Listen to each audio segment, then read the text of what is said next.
obviously one of the most important aspects of a sword is the metal that it's made from. There are a lot of different types of metal that a sword can be made from, and most commonly steel is used, and even within steel there are just a ton of different variations. So I'm going to try to touch a little bit on those variations, what you need to know about them. I'm going to cover 3 basic types of steel, which is going to be stainless steel, spring steel, and high carbon steel, and I'll throw in a 4th bonus in the very end, just kind of as a notation. I'm going to be talking to the SAE standard. I'm going to put a link in the video description to the SAE standard. It's a Wikipedia entry. It's good for just kind of basic research and knowledge, so go check that out.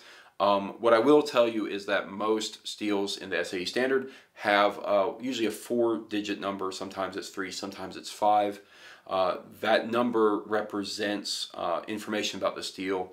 Usually the first number or 2 numbers is the main alloying agent and the secondary alloying agent respectively.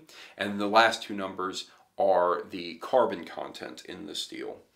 And that carbon content, that number is representative as a percentage of 100th.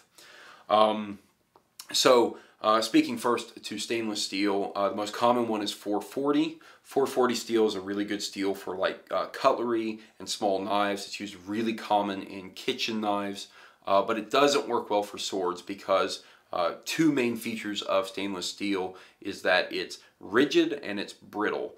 So it breaks very easily and it doesn't bend. That's really a bad thing for a sword. Swords need to be both flexible as well as able to take that bend without breaking. The advantage of stainless steel is that it doesn't rust very easily. It's very low upkeep, which is again why it's used in a lot of kitchen knives. So it's really good for decorative swords, for the SLOs. So if you're buying a sword you're going to hang on the wall as decoration, by all means go get a 440 steel sword. Just never try to use it. And certainly if you own one, please don't try. It will be to your own detriment. It will break, it will injure you. The next type of steel that I'll cover is spring steel.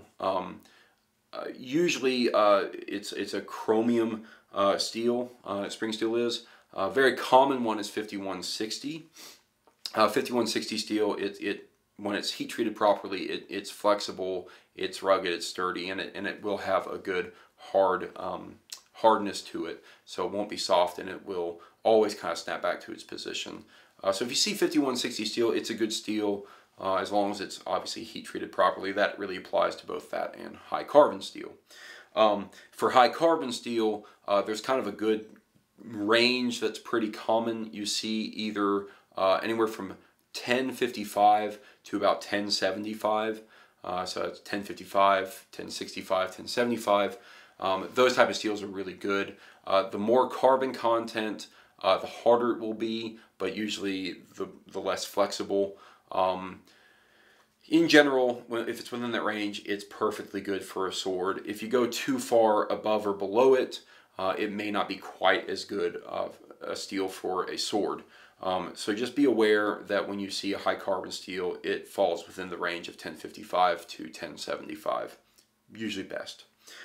Finally, one of the more common things you hear out there is Damascus steel. Damascus is a buzzword. Be careful about that. Usually the better term to look for is pattern welded. Pattern welded swords are using either different types of swords or different types of metal, or the same type of metal, but it's twisted and beat down and twisted again, so it creates this really beautiful pattern when it's finished. But be careful of the term Damascus, because Damascus doesn't necessarily mean a type of steel. It might just mean that somebody has taken stainless steel and added a pattern welded look to it, but it's still just stainless steel. So you got to be really careful about that. So that's just kind of a quick side note. Really common when you're wanting to get the pattern welded, that you won't be able to find that in a production sword. You'll usually have to get that made.